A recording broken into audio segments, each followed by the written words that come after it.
YouTubers. This is the AA bringing you another show. We're going to be talking about the Tennessee Falls on this show here, and it's a lot of stuff to unpack. With Tennessee, a lot of things going on, a lot of things happening, and we're going to get right on into that.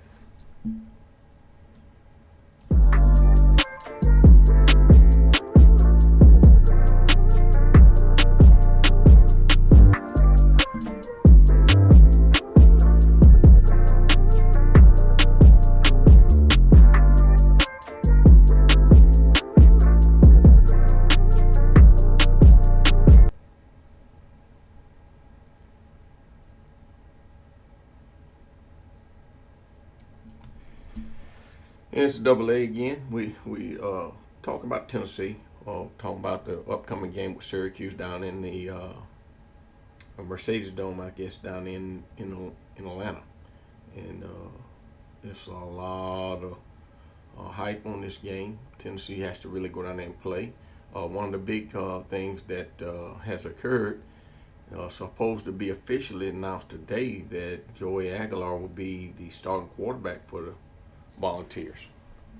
And with that said, I think Joey, from what I've seen on film, he will be able to perform admirably. And if he doesn't, then he will probably be replaced by one of the young guys, either Merkenberger or George McIntyre. But with that said, that's a good thing, because they paid him the money to bring him from UCLA to come here and actually take over the Vols quarterback job.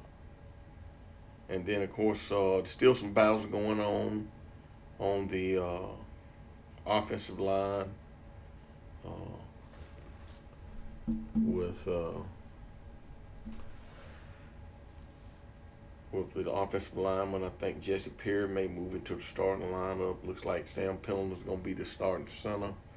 The offensive tackles are going to be Delance Hurd at left tackle, and then the right tackle is going to be David Sanders, the freshman. And, of course, tight end is Kinselman and Ethan Davis, along with Darcelaire and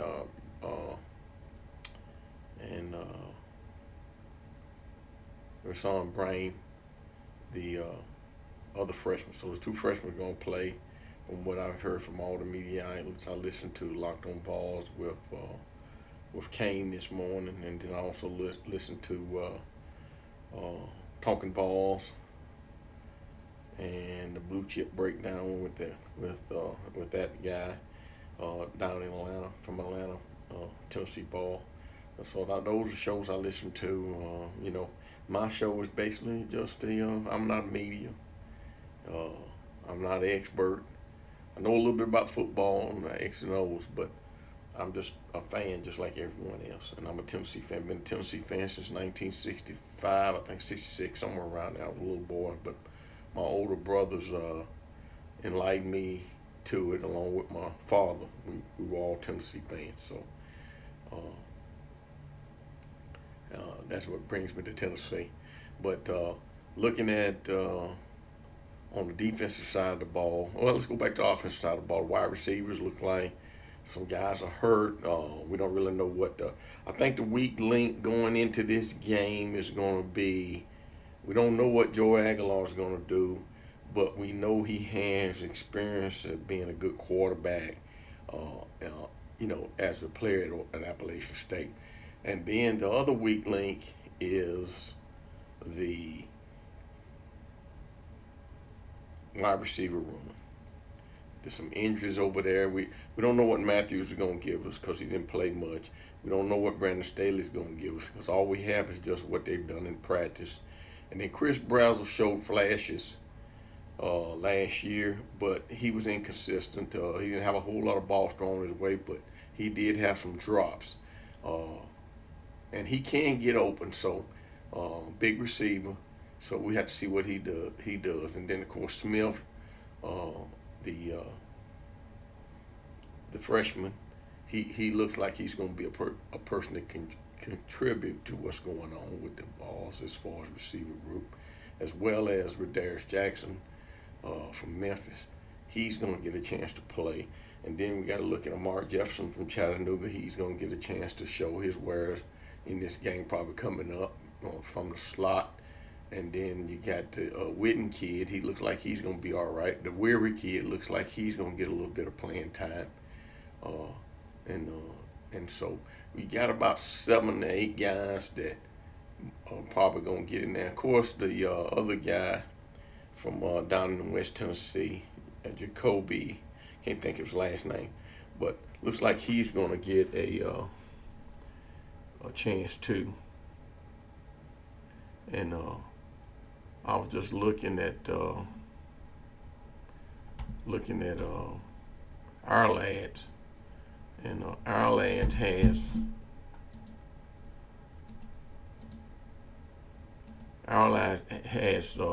his predictions on who's going to be in the starting lineup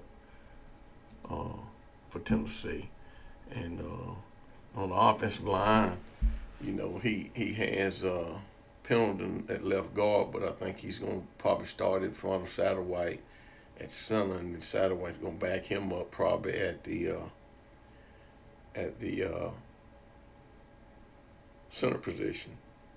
And then everything else seems to be Jesse Perry has moved in there, and Umarov, he's also in there fighting for a position too. So they're going to have a rotation of players that they can rotate through on that offensive line if someone gets hurt.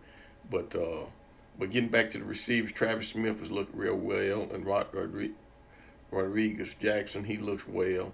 And then, of course, Jakeem Dotson, that's the kid I was trying to remember. He's another West Tennessee player. Looks like he's going to get a chance to get in there and play, along with Fred Weary, who's a redshirt junior. So, and then, of course, on defense, the rotation is probably 3-4 deep. I think one of the guys is hurt. I think Hobbs, who's listed as a starter, I think he's hurt right now, and he may miss a week or two. And but we've got a lot of guys. Coach Garner has a lot of guys he can throw in there on that defensive line, and of course in the secondary, at the safety position, that's another area that I've been looking at. You got Turntine has a lot of experience, so he's going to be in that one at that strong safety, and then of course you got Gorey in there backing him up, according to our lads, and then of course you got Caleb Beasley. I think Caleb Beasley's from here in Nashville, from David Lipscomb. He's a sophomore. He's gonna play that free safety, and then you got Edris Farouk. He's another kid from I think he's out of Virginia area, Maryland area, and he's gonna be backing him up. So we just have to see where that secondary is on the day against Syracuse. Now they have a week of walkthrough this week, walkthrough next week, practice so they can get ready for the game. Don't know when they're headed down to Atlanta, but the nickelback is Boo Carter, and of course Thomas Jourdain, he's out for the year, so he won't be back. And so we don't know who's going to rotate through. Maybe Hood, the transfer from Colorado, will be able to work in there at that nickelback. But right now, as from what all the media outlets and all the casters are saying, is that Hood's probably going to start in Jamal McCoy's spot until he gets back. So Hood could be that nickelback along with Boo Carter. Right now, Boo Carter is inked in as a slot receiver according to our lads, but we'll just see what happens with that down the line. And then we're still looking at Tennessee still in the running for recruiting of the 2 5-stars, actually 3 5-stars. You still got the interior offensive lineman, Darius Gray, he hasn't announced yet. And then Savion Hitter, he's supposed to announce tomorrow I guess tomorrow afternoon. And then I think someone else is supposed to announce on the 22nd of August. But anyway, Tennessee's still pursuing Savion Hitter and Tristan Keys. I just listened to the Talking Balls this morning, Boogie Bentley, and he was saying that Steve Wilfong is giving Michigan the front on getting hitters still, even after all the rigmarole and razzmatazz with the NCAA. He's still giving them the lead on getting hitter or Hyder. But anyway, Hyder rushed for 1,700 yards in 2024. He had a 10.8 per carry. He's a breakaway runner.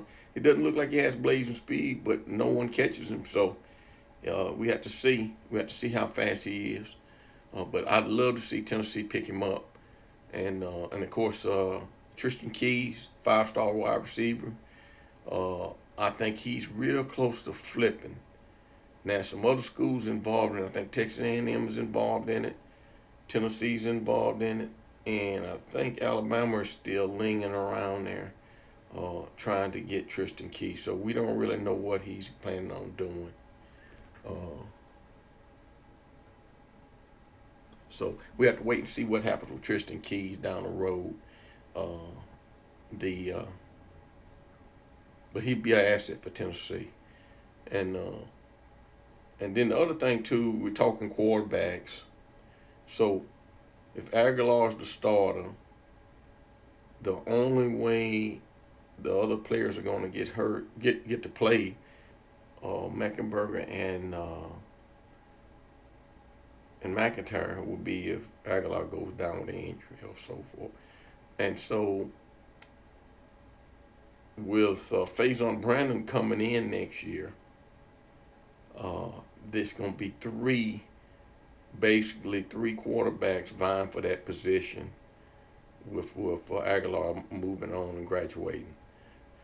So I think whoever's named starter for next year, you'll probably see one of these guys go into the portal, probably at the December time frame, because I think Faison Brandon will be here for the I'd say probably springtime. You might see one of them going to portal, either Meckenberger or McIntyre. But McIntyre really played well in all the practices, and he came through.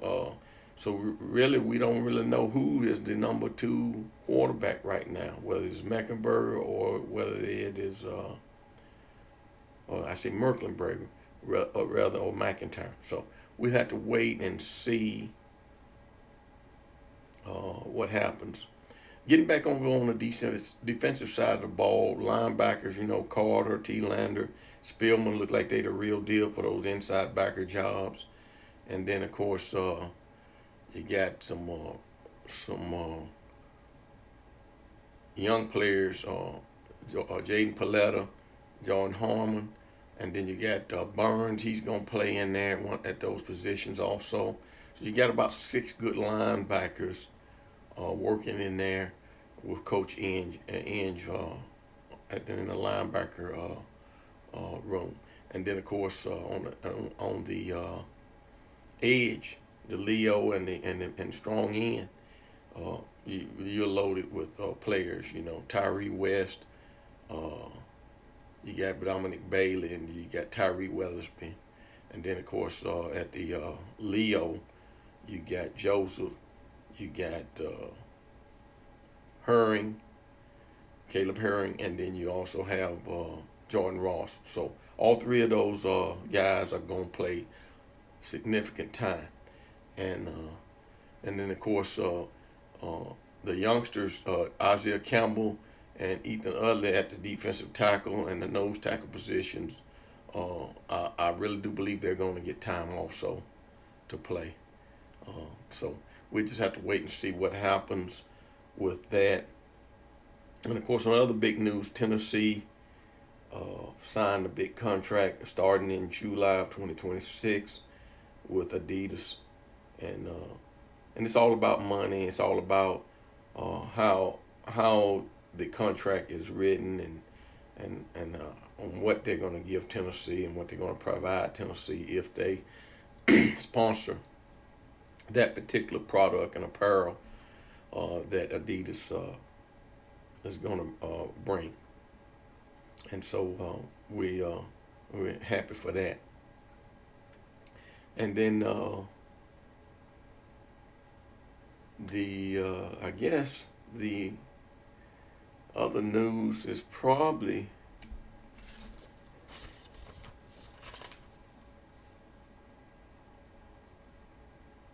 that's probably about it for this show right here. We'll bring some other things as they transpire. Uh,